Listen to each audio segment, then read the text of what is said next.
Kosta, thank you so much for being with me today. How are you? Great. Nice to be here, man.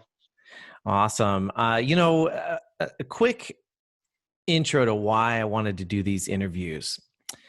This has been a fun series so far, interviewing all of our black belts at Studio 540. And one of the reasons I wanted to do it was because, us lower belts, we hold you all in high regard. We look up to you guys. You are our mentors, our instructors, and our friends.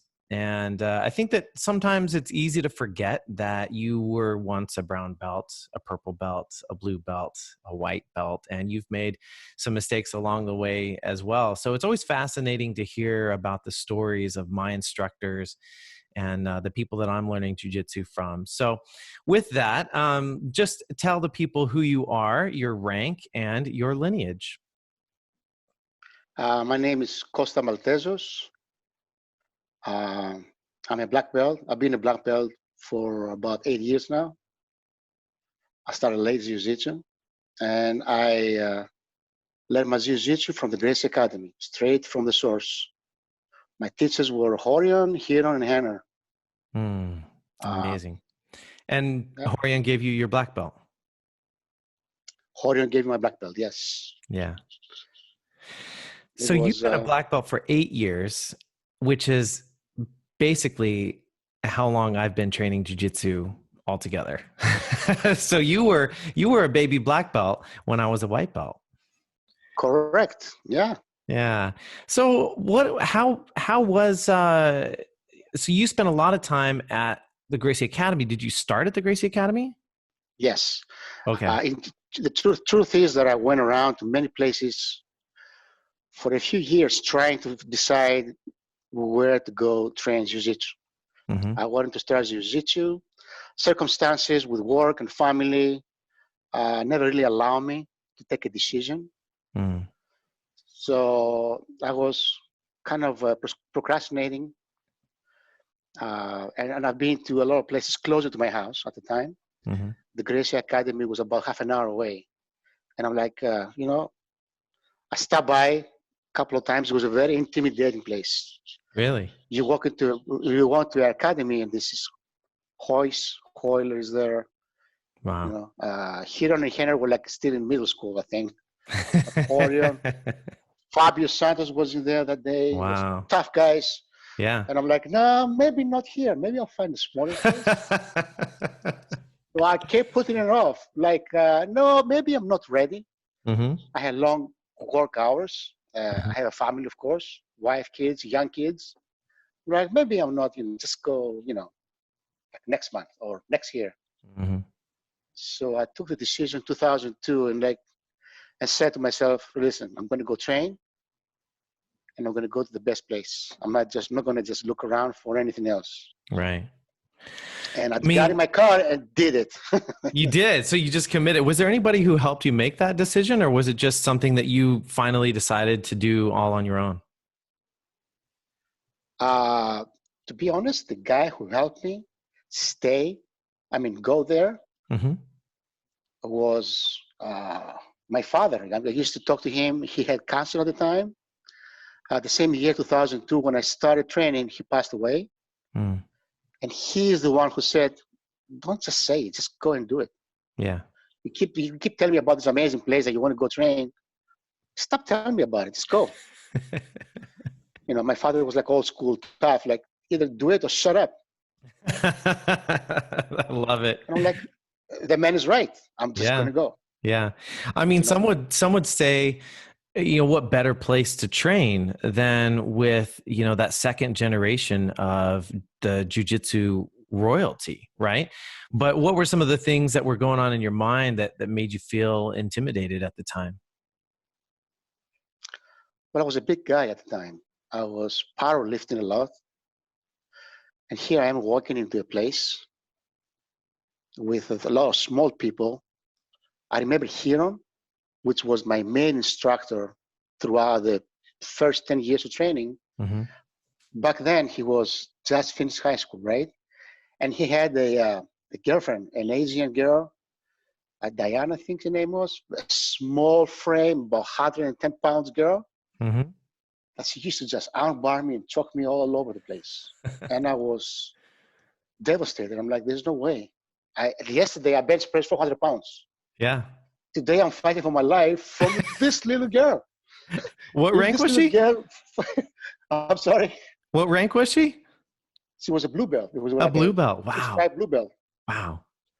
And it was just an example. There were bigger Right. guys that I expect them to give me a whoop ass, but Mm-hmm. that little girl and other smaller guys, I'm like, yeah, I can lift this guy with one arm. Wow. It was a great challenge though at the time. Yeah. And Huron was always encouraged to say, you know what, I see you're frustrated. Don't be frustrated. We all been there. Mm-hmm. It's gonna get better. The first month, I can tell you, like mentally, I quit 4 times. Wow. Like, I'm not going back. Screw that. I don't need Yeah. it. I'm just going to go to the gym. But then, let me try it one more time. Let me just finish the month Mm-hmm. because I pay for it and see how it goes. Yeah. And I got a little stubborn and obsessive about, hey, man, if these guys can do it, I can do it. There's no way I'm going to get bit, How did you originally find jiu-jitsu? When the first UFC came out, Yeah.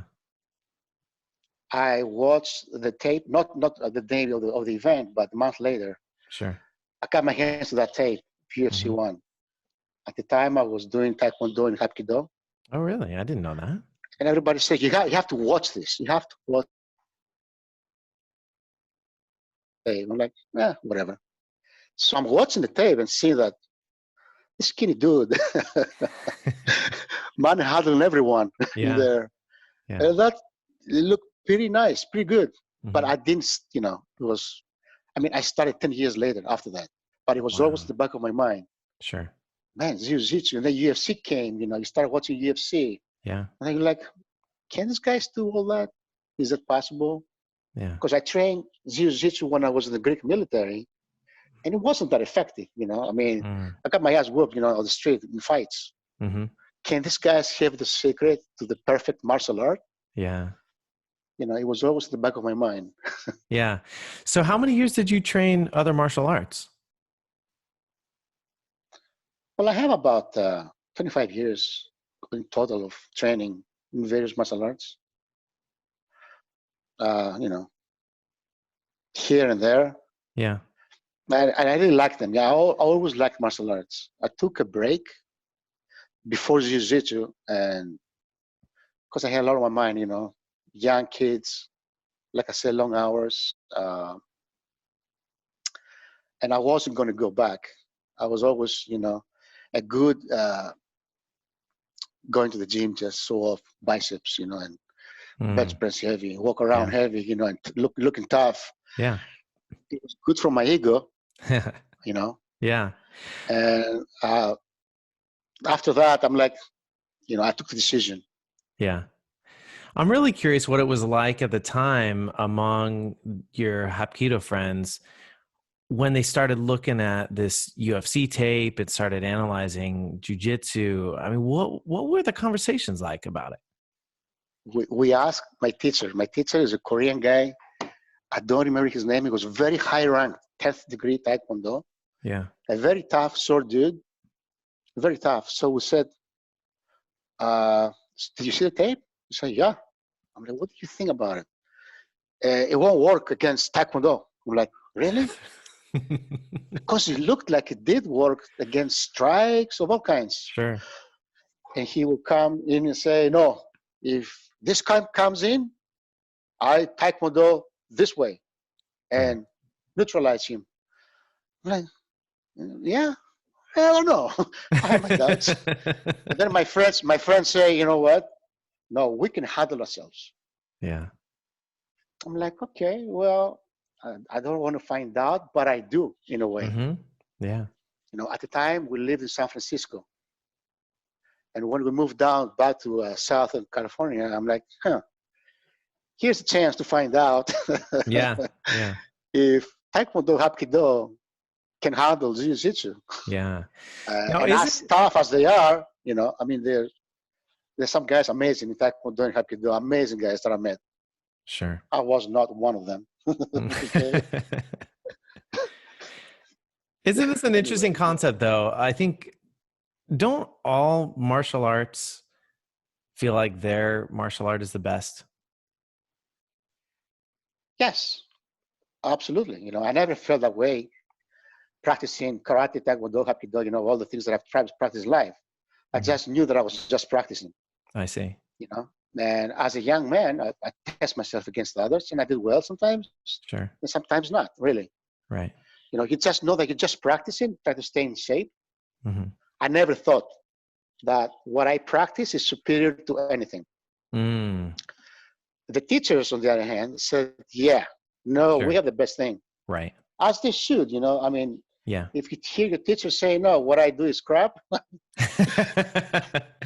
Exactly. No, you're right. If you're going to dedicate your life to something, martial arts is something that takes a lot of dedication. It's not something that if you're going to go and have a school, it's not something you can do once a month, right? You're going to do it every day or every Yes. couple of days.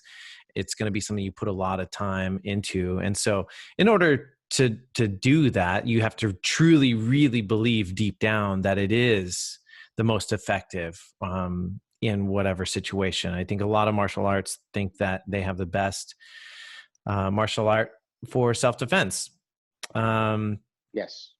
And so what do you think separates jiu-jitsu from any other martial art, other than the kind of like UFC proven facts of it all? But what do you think, and what have you experienced in training at the Gracie Academy and analyzing street fights and being in street fights? What do you think sets it apart? Well, practicing jiu-jitsu, you don't have to be an athlete. Mm, You don't have to be athletically, gifted. You don't even have to train that hard. mm-hmm.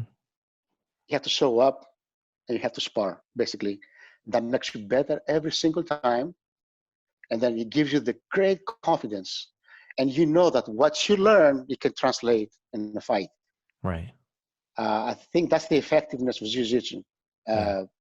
Obviously, being athletically gifted and be in shape and take care of yourself really helps, Mm-hmm. right?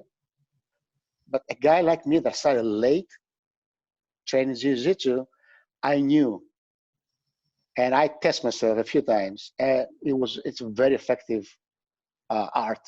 I Yeah. can guarantee that. Yeah. Did you get into street fights before jiu-jitsu and then also after jiu-jitsu? I'll say, not really street fights, but I got into fights before Some jiu-jitsu, altercations. Yeah. and I was always going for a fight. Mm-hmm. Once I start training jiu-jitsu, I stopped doing this. Yeah. I knew in my head, like I was a manager in a restaurant in Laguna Beach, and we had a lot of meathead, Mm. guys come in all Yeah. drunk, put their face right into my face, and Yeah. and challenging me. And I knew that, I can destroy this guy. I don't care about his big Yeah. pecs, muscles. Mm-hmm. The way he moves and the way Mm-hmm. I can handle myself. All I have to do right now is keep my distance. Yeah. If it comes down to, I will destroy him, but I don't have to. Mm-hmm. Mm-hmm. And to me, that was a big change. Yeah. That was never me. Yeah. I've changed probably second, third year into jiu-jitsu training. I Mm-hmm. started thinking like that. I started, thinking like jiu-jitsu guy. Sure. That's interesting. I remember watching the behind the scenes of some martial arts movie. It was certainly a kung fu type of movie, a kung fu based type of movie. And I remember watching the subtitles of this. I think he was a fight choreographer, and he had said something to the effect of, the more mature martial artist you are, the better peacemaker you are. Basically saying that it's not the tough guy. It's not the martial artist who's going to be the tough guy and start fights. The martial artist is probably the most likely to break up the fights or to avoid the fights or diffuse a fight. Would you agree with that? Most definitely. Yeah. Absolutely. And it came time that I had to go in between and Mm-hmm. stop a fight. Mm-hmm. And my friends or, my employees told me yesterday, what are you doing this, man? You're in the middle of a fire. Yeah. I mean, if these guys were going for it, Yeah. they would, probably going to get knocked out. You were in the middle of it. Yeah. I'm like, but it didn't. Mm-hmm. I was really able to neutralize it. Yeah. And not because I care about the guys, really. But to me, it looked the stupidest thing ever. Two guys intoxicated. Yeah. They're going to have to start a fight for nothing. So I got in with great confidence, Mm-hmm. which was surprising to me too. Yeah. And I was able to diffuse fights.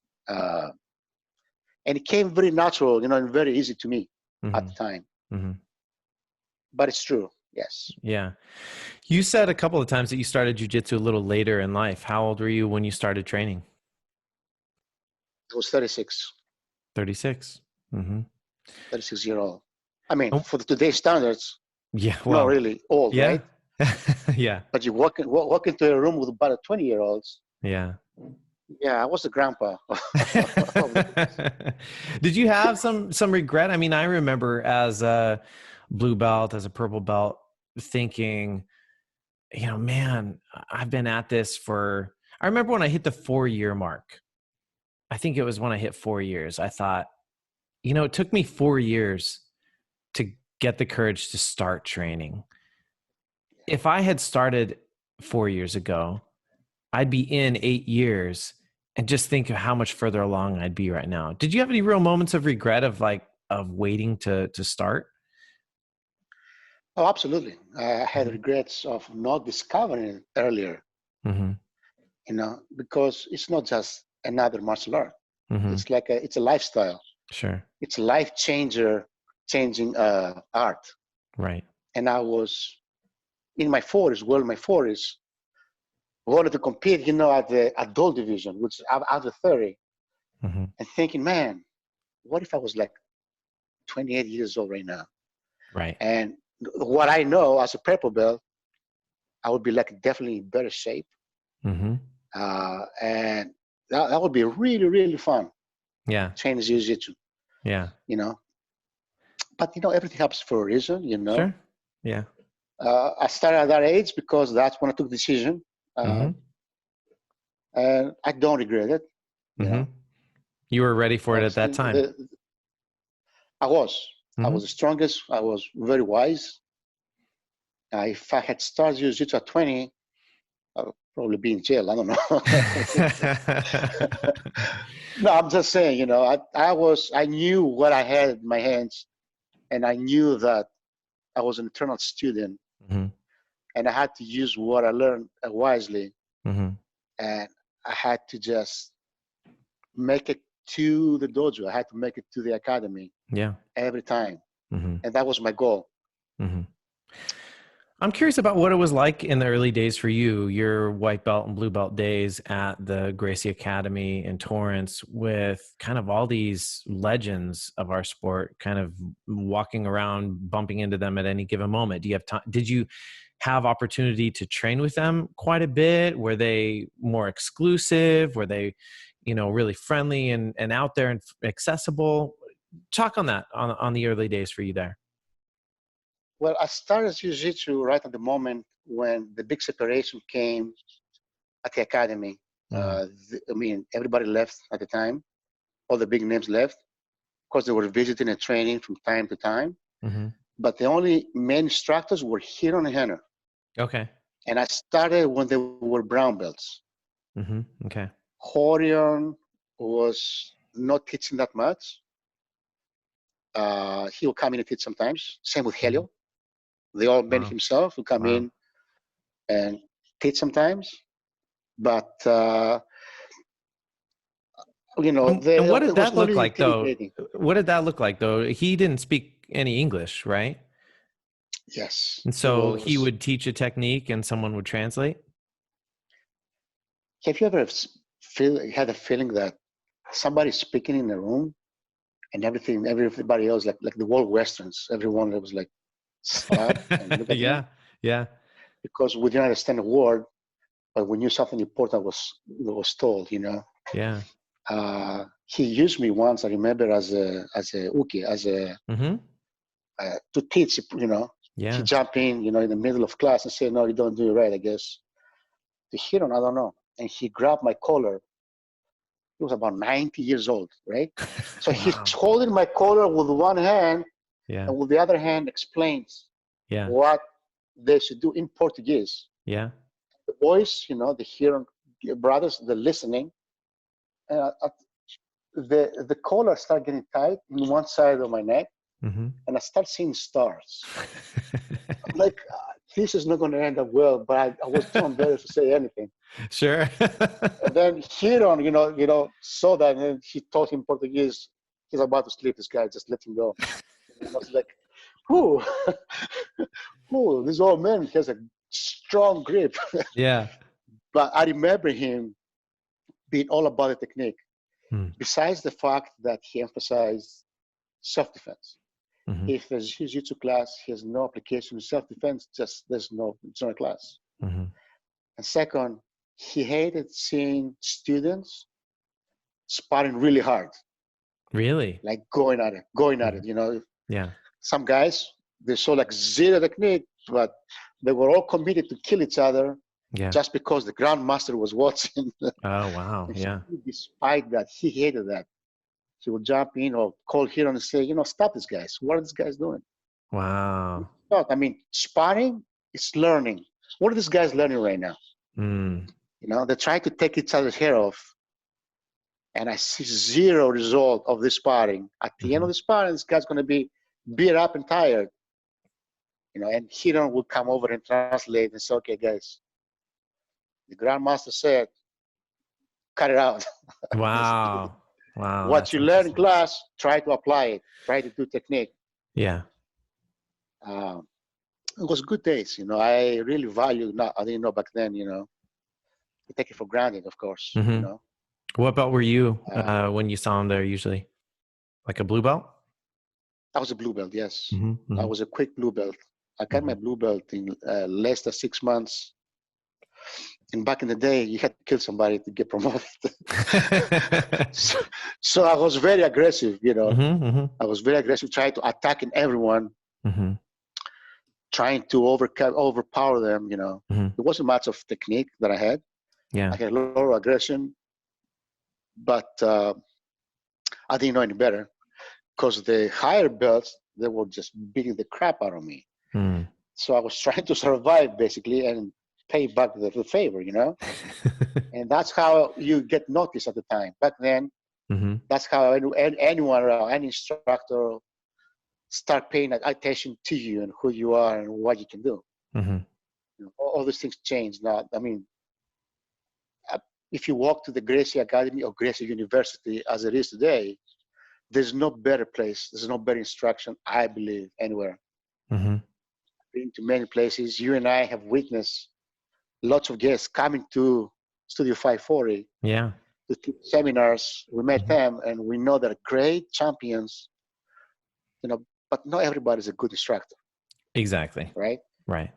I mean, I was surprised. The two people that stood out from the seminar guys that came and taught was Cobrinha and Caio Terra. Right. They had the ability to teach and relay what they were trying to teach us.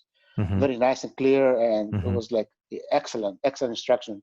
But everybody else, there's no better instruction. Now, at Studio 540, we had a variety of instructors. Sure. And they're all like excellent in their own way. Somebody on that topic of superstars who might be great athletes and accomplished athletes, but may not be great instructors. Somebody who absolutely breaks the mold on that is Leticia Ribeiro. She is someone who, even at times, in the middle of class, she'll be like, wait, how do you say, like, she'll ask us, like, how do you say this? Like she'll like forearm or elbow or something, So she, she still maybe struggles to find the words. However, she's an accomplished athlete, proven, and she's an incredible instructor, kind of like you were talking about with Helio Gracie, how when he spoke in the room, everyone kind of stopped to listen.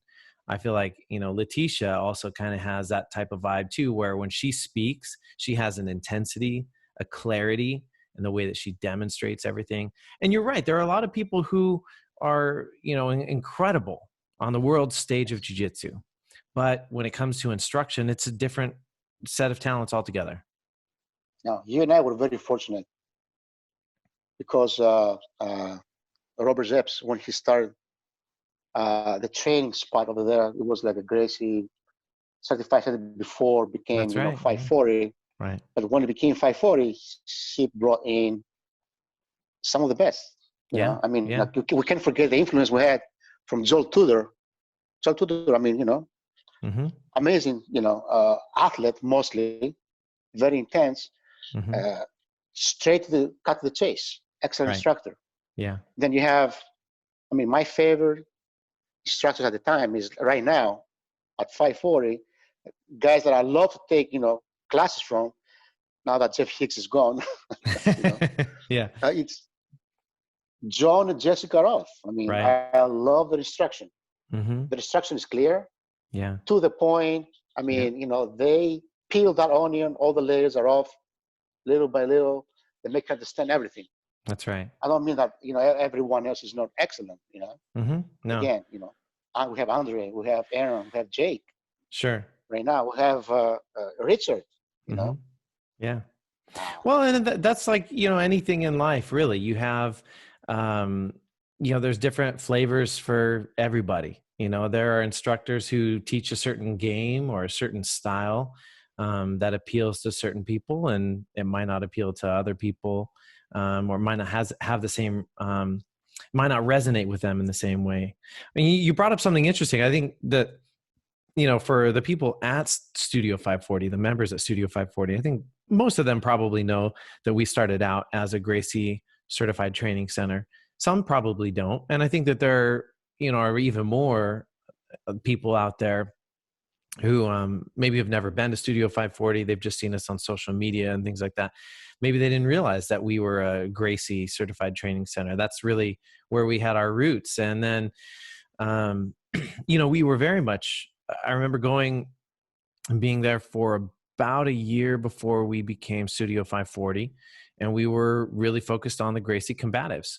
And at the time, our instructor was Mario. I think when I joined, he was a blue belt. And I think you were still living in Long Beach, but you would come down and be part of what we were doing every now and then. And that's how I kind of got to know you in the earlier days. And so I think when I met you, I was a blue belt. And we were very focused on the Gracie combatives and the basics of jiu-jitsu. And then we became Studio 540 at one point when Rob, as I remember it, Rob was looking to create a place that was not necessarily a single focus or a single lineage, but he wanted it to be a broader set of influence and a place where he could explore jiu-jitsu on a greater level. And that experience was really interesting for me. I remember coming from the Gracie combatives and the structured curriculum that they had to what seemed like absolutely free form, learning jiu-jitsu in a way where there wasn't really a curriculum anymore. It was more like, okay, what do you guys want to learn today? Sometimes, you'd have someone walk on the mat and be like, all right, what am I teaching today? And while I think that it was still top quality technique and top quality teaching, it was interesting for me to have, a reverse experience where for me, I was learning something that was very detailed and very outlined, and it was something you could read in an outline form. So I want to know, in the early days for you at the Gracie Academy, was it that structured, or was that structure something that was built over time? Did you watch that evolve? Yeah, I did. The structure, came, evolve over time. Mm-hmm. Like I said, the early days, to get promoted, you had to kill somebody. Just disable someone, put him out for a month. And then but wait, I thought you said that Helio didn't want you guys to train so hard. So you guys trained hard when he wasn't in the room? Absolutely. The ego got on the way, and you react to the kind of pressure that it was upon you. You want to push back, right? And sure, that's what it was. Horion did not promote that. He didn't like that. But when it came to sparring, I remember just us killing each other. But that changed relatively, quickly. The genius Henner, saw the value of structure, written down, detail, instruction, and here on Henner, they apply this really quickly.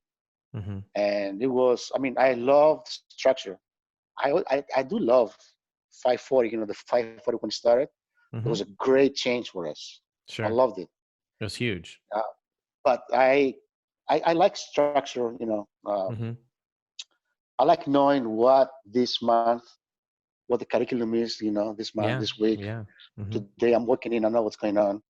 And something that I can actually repeat over and over and refine and better myself that way. Yeah.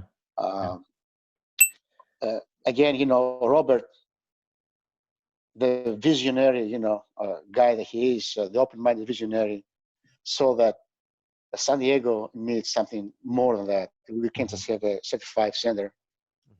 So he created, him and Joel Tudor, they built 540 the way it is. It's not just a great place.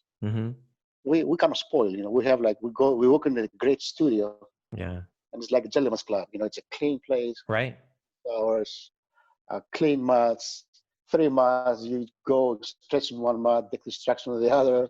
Yeah. You want to go hard, sparring, go to the far, right mat. And, all those students, all those teachers that came in, they had great value. You know what I like the most about 540? That Robert Zepps knows so many people. Yeah. You walk like in the Monday morning, you walk to class, and there's Helio Gracie teaching. Yeah. Like, this guy came from. What's going on today? Yeah, exactly. Yeah. And we had a lot of those days that superstars came to town, and they came to visit Rob, and they taught a 2-hour seminar or a class out of the blue. Yeah. I really like those.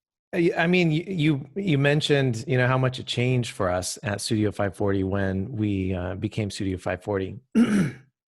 And you're absolutely right. I remember being a Gracie CTC, and there were basically the same 4 or 5 guys in class every week. And I think I trained, maybe 3 times a week because our schedule was pretty limited. We didn't have a lot of classes. You basically had a midday class or an evening class, after the kids' classes or something. And as I mentioned, Mario was our main instructor. And when you would come down, when you would come to town, you would certainly take over class. And that was like, I remember that being like a real cool moment. Like, oh, wow, we got a black belt to teach us today. And so I think that's one of the reasons why I've never taken it for granted what we have at Studio 540, because I remember what it was like when, our instructor was a blue belt, and then when he got his purple belt, and then to have an occasional black belt come down and teach us, straight from the source, from Gracie Academy. And to now, where I look around the room and I might see 4 or 5 or 6 or more black belts on the mat at any given moment. So I really try to take those moments in and enjoy those moments, and really savor them, because I remember what it was like when, I'll be honest, it was kind of boring. It was kind of boring when we only had the same 4 or 5 guys. And Mario is a great instructor. But when you have only 4 or 5 training partners, you all kind of figure out each other's game. You all know each other's tricks, and you're all kind of doing the same thing. And so it got to a point where I felt like I need another source of inspiration, another source of learning. I was eager for more. And that's when we happened to become Studio 540. Joel's team joined over and everything. And you had mentioned also about the structure or lack of structure. One thing I noticed, so for those who may not know, Studio 540 did change ownership, January 1st of 2020. And one of the things that I did enjoy is that there was a unified theme for instruction. Pretty freeform still, but I think the thing that was implemented was pretty unique and pretty cool, actually, where this week would be focused on closed guard techniques. This week would be focused on mount techniques. This week is focused on, and so on. And so what I liked is that even in the short period we had to train in 2020 so far, being we can't go train right now. In that short period that we had to train, I liked that I could go to a class during that week and have different instructors, but they're teaching their perspective on close guard or their perspective on passing, which I felt like a very rich experience and a unified experience. I felt like instead of being super laser focused on specific details or specific techniques, it was more open-ended, where the instructors had the choice to choose what they wanted to teach from that position. What do you think you've learned the most from? I mean, there's different styles of classes. There's some classes that are very philosophical, very analytical, and then there are other classes where it's like almost like the drills for the technique are just an extended part of warm up, and then you have a lot of sparring. Where do you think you learned the most along the way as far as the type of classes that were being taught? Well, I enjoy the variety. Sure. I enjoy going in and start with a warm up, and work into the technique. I enjoy drills. I love it. Mm-hmm. Coming up, the Gracie Academy, of course, there was a lot of self-defense oriented classes, which I love. I love self-defense classes. And that's what I teach when I teach. I don't, you won't find me ever teach a burning ball ever. Yep. I've done a couple of times. It was fun, but no, you won't see me teaching that. Not because I'm an old timer, but I don't see the practical application. The competition is excellent, Sure. But I like the variety. The variety is a plus, a great plus. I want to make a little parenthesis. I want to mention Mario and the influence Mario had in all of us. Yeah. Because it was Mario that helped me be a better teacher. At the time, he was a blue belt, and he was a way better teacher than I was. I'm like, Mario, yeah, that's great, man. How you do that? Yeah. He says, why don't you go take the certified instructions, certification, at the Gracie Academy, and then we talk. Because what you teach is great. I respect that. But you don't have the structure to teach the way you should. I understand your knowledge. And he was like, at that point, was also a mentor to me. I mentor him. I help him come up the ranks.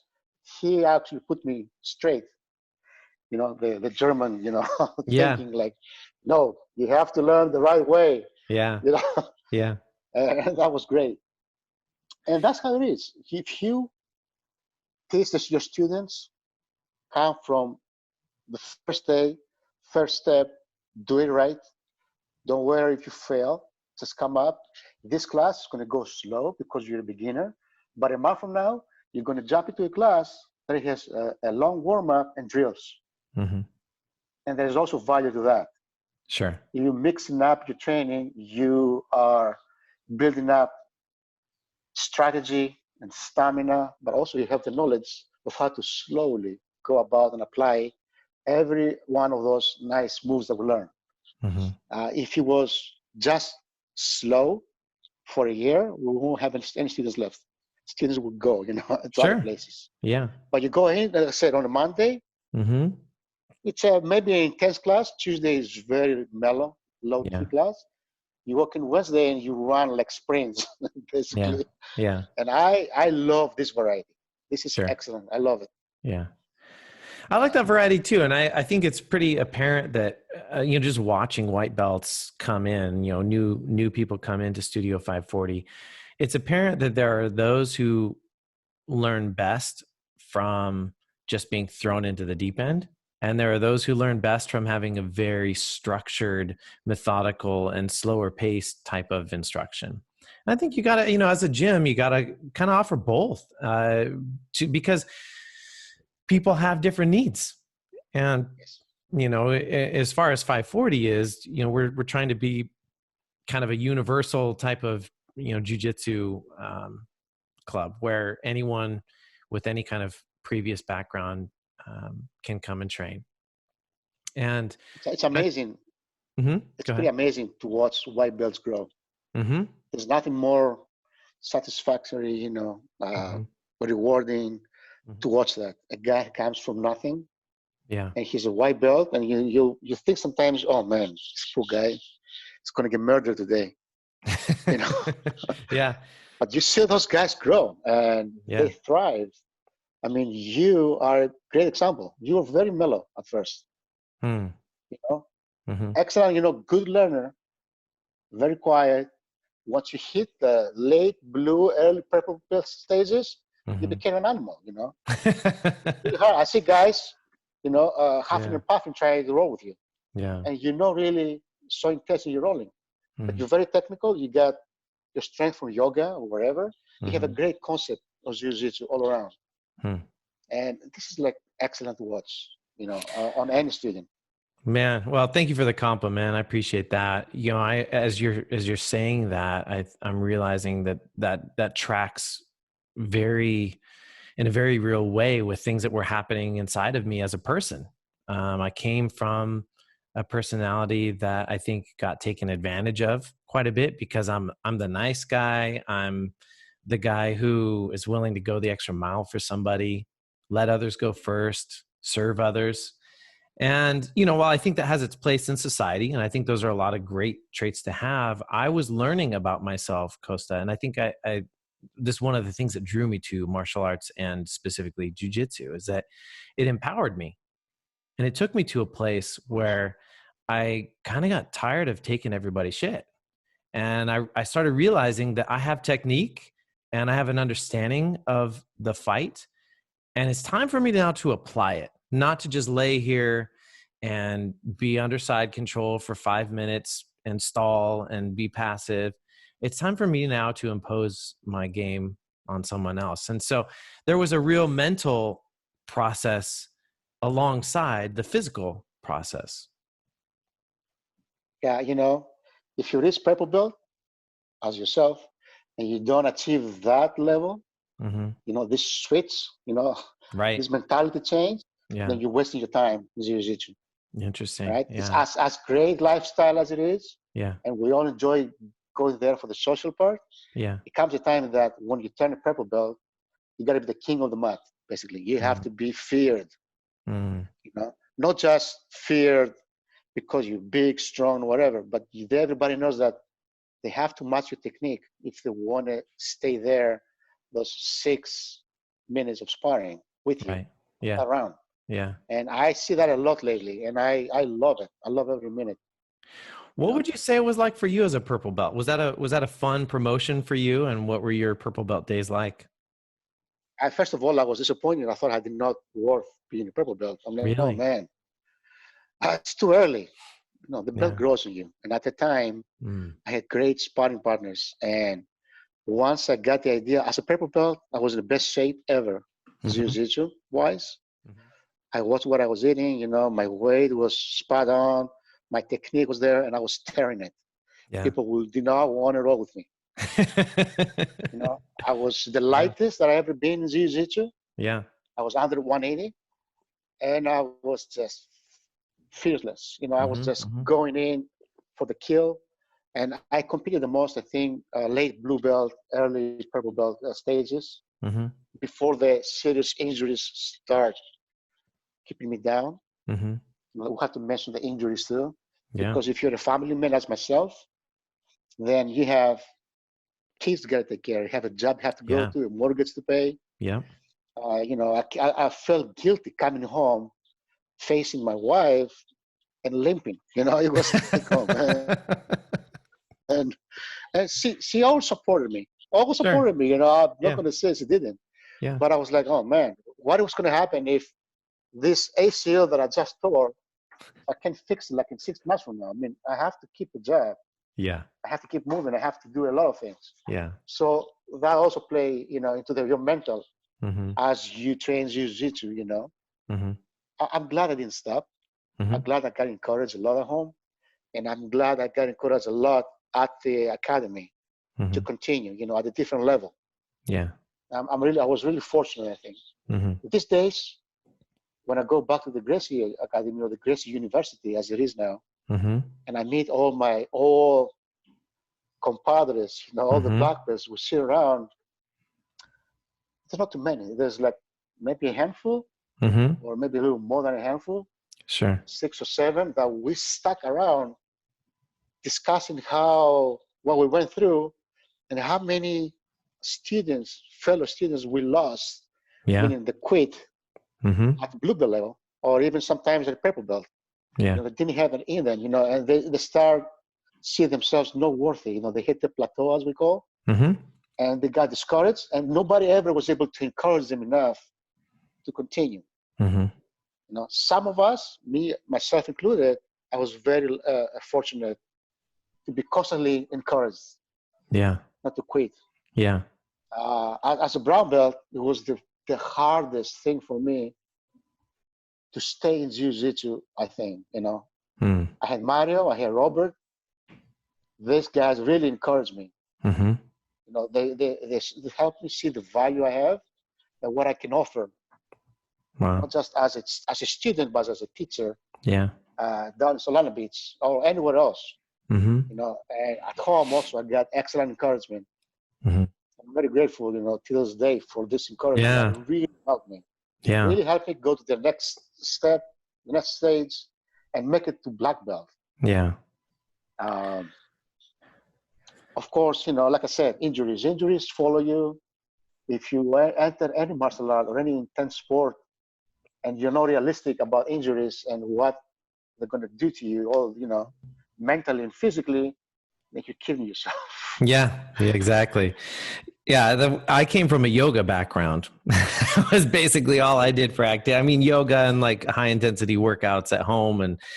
And when I started doing jiu-jitsu, I was shocked at how often I felt aches and pains. It was a new concept to me, because doing yoga all those years, I just never felt better. I felt strong. I felt agile. I felt ready for anything. And then I started doing jiu-jitsu, and I'm like, why does my leg not want to work today?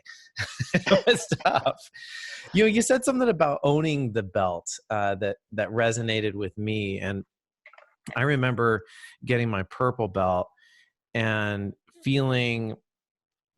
I remember the feeling as a blue belt, feeling like, my purple belt's so far away. It's not, it's not even, the belts for me, I learned early on from many different sources that talked about, you don't do jiu-jitsu for the belts. And so that was an easy concept for me to accept early on in the process, even as a white belt. I'm not doing this for the belt. But I do remember a distinct moment as a purple belt when I got promoted by Joel. I remember thinking distinctly, well, I don't feel I'm ready for it. I mean, why? Like a purple belt, I'm not ready. But I also in the same moment said, you know what? If Joel thinks that I'm ready for purple, then it would almost be an insult to him if I said anything about I'm not ready yet, or no, this is too early. It would almost be insulting, I felt like, to the instructor, to my instructors who obviously consulted each other and talked about it and determined that I was ready to receive my purple belt. And so I remember in that moment having that kind of that conflict, that conversation going on in my head, like, wait, I'm not ready for purple, but then also feeling like, okay, it's time for me to own it. I need to own this belt. And this will probably now propel me to do better, because now I don't want to let my instructors down. I don't want to let my teammates down. I don't want my teammates to look around and be like, why does Leon have a purple belt? He doesn't deserve his purple belt. So I think in a way, there's that sense of accountability, right? You get promoted to a belt and your instructors are communicating to you. They're telling you you're ready. And even if you don't see it in yourself, I think there's an element of just having to own it and not apologize for it, and not tell your friends in the locker room, nah, it's too early. I just shouldn't, I don't know. I don't think there's a place for that. I think you need to own it. And I think you need to then look at your game and what you need to fix and go after it. Yeah. I mean, I remember you and I having a talk after your promotion, because I saw a little disappointment and fear in your face Yeah, entering absolutely. the start of the sparring class. I remember trying to encourage you because I didn't know what was the problem. And then you say, purple belt, man, I don't know. Yeah. Are you kidding me? If not you, then who? Yeah. Seriously. Yeah. Plus, you get it. Eventually you'll get it. We all been there. We It's a have all part of been at the, the stage. yeah. Yeah. It's a part of the game. You have to It's expect an that at amazing some feeling. point you're going to get a promotion to the next level. Even if you're not in it for the belts, I think you have to expect that you're going to progress. If you're showing up, you're doing the work, you're going to progress, and people are going to notice and award you your next level when that time comes. What was your favorite promotion for you? What belt was your favorite? Blue, for sure. Blue. Mm. I thought blue was so far away Mm-hmm. that compared me with the other guys, there was no way Yeah. I will ever achieve blue. You Yeah. know? Yeah. Blue came really fast, really quick to me. Yeah. And I was 6 months. surprised, and yeah, actually less than 6 months. Yeah. I remember the day. Mm. It was holding here and Henner on the Mm-hmm. downstairs room, watching me spar. I don't remember the name of the guy, but anyway. And then Horton said, "Okay, you got to go for it now. Let's see it. Let's see what you're gonna do." I was like at Mm. the bottom Yeah. because I was like the bottom, laying on the bottom, Yeah. counter. I was a Mm-hmm.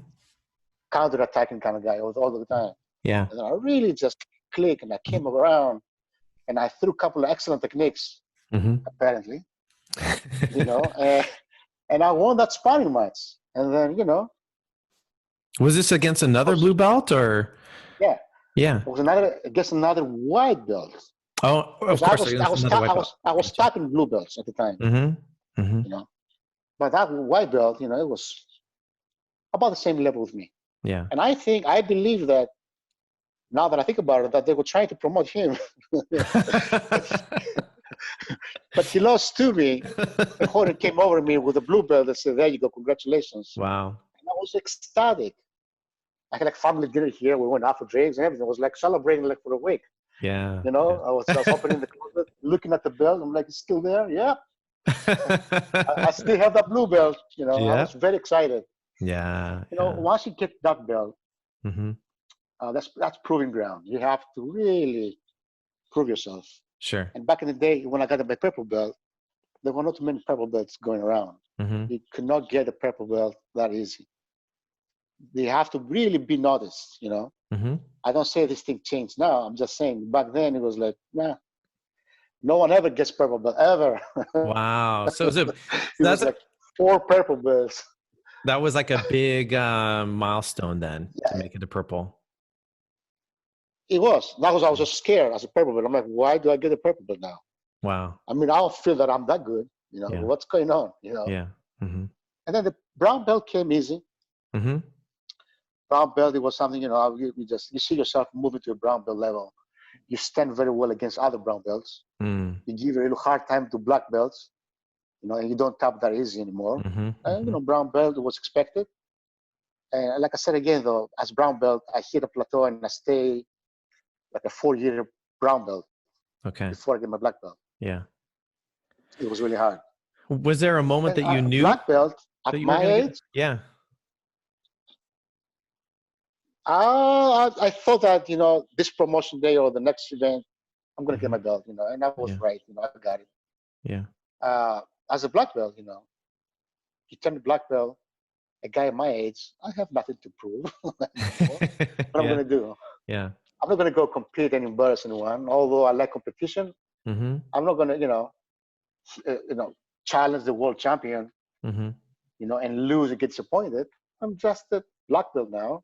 I put my time. I'm still a student of the art. Yeah. I try to be as good an instructor as possible and mentor and encourage others, Mm-hmm. and I see everything clear now. I mean, it's like the technique is so clear now. Everything I see, shortcomings, or I see like the genius Jiu Jitsu guys, come around. I can see everything. It's like Yeah. starting over, but now I have a better perspective Mm-hmm. Mm-hmm. of what's going on. And as always, I'm very, grateful every time I step on the mat. Right. Every time I step on the mat, I feel very lucky Mm-hmm. and very grateful. Yeah. I'm not very religious, but that's the time to say thank you, guys. I made it. And one more day in and out of the mat. Perfect. Yeah. Yeah. What does keep you going today?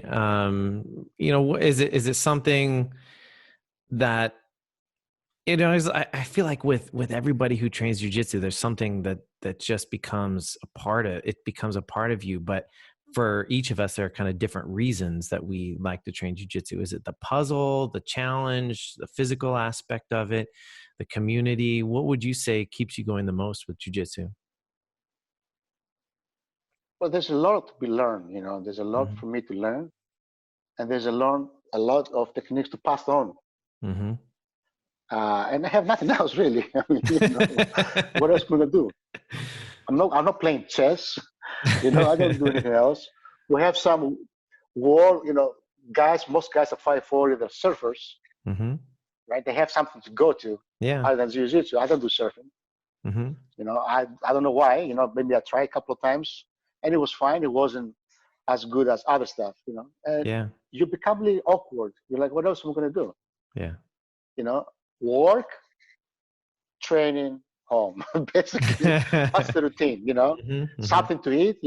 Family days. We sit down with the family, but there's nothing else.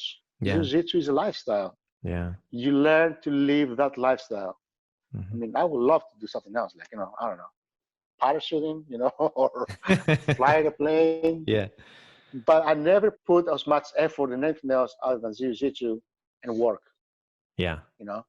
After family, basically, that's the only things I do. Yep. And most of my friends, the structure of my friends changed from, guys I knew from work and go out for drinks to jiu-jitsu guys, Yeah. basically, Yeah. that we go out for acai after training, Mm-hmm. a vegetarian sandwich. I'm not vegetarian, but that's what the Yep. guys eat. What I'm going to do. Yeah, exactly. Yeah. Somebody asked me, do you have a bar, a neighborhood bar that you go to? And I thought about it. I'm like, no, I wish I did, but I don't hang, out in bars. Yeah.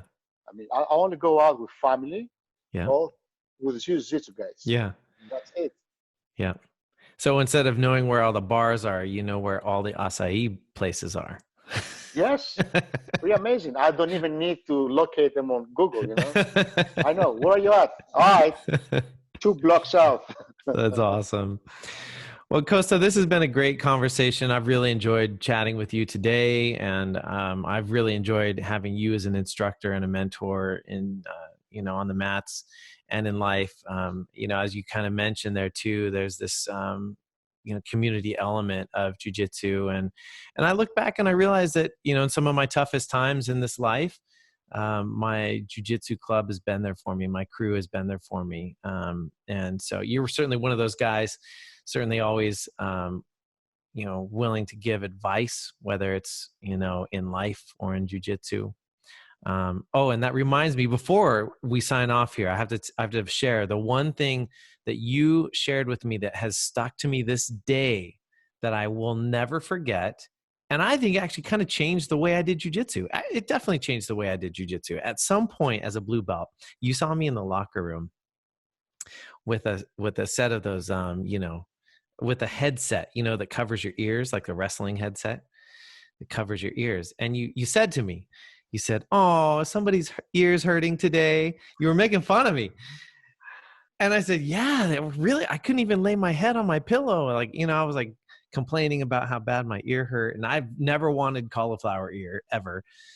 And so I'm complaining about my ear and all this. And you just got this serious look on your face. And you said, "Stop putting your head places it shouldn't be." And in that moment, I said, it was like, it all became clear to me. I'm like, you're right. I'm putting my head places it shouldn't be. I'm getting triangled. I'm doing foolish things as a practitioner of the art that's putting my head in the wrong places. And so from that day forward, I was always very conscious of where my head was. And I don't have cauliflower ear. You were going to say, that I told you. I thought you were going to say, I told you don't eat yellow snow. But that's my second best advice. So. I mean, that's a close second for sure. No, but yeah, you've always provided real great insight to the game of jiu-jitsu, you know, and as a person, as a guy who's also a dad, going through a lot of things in life. And I've always appreciated your friendship and your advice in all these aspects. So Kosta, thank you. And thank you for being with me today. Likewise, man. All right, And man. thank you for inviting me. Likewise. I feel very fortunate to know you. And again, thanks for inviting me to this nice interview. I appreciate it. Of course, man. You're awesome. Keep up the good work, and we'll talk soon. All right. Thank you, Leon. Take care, Kosta.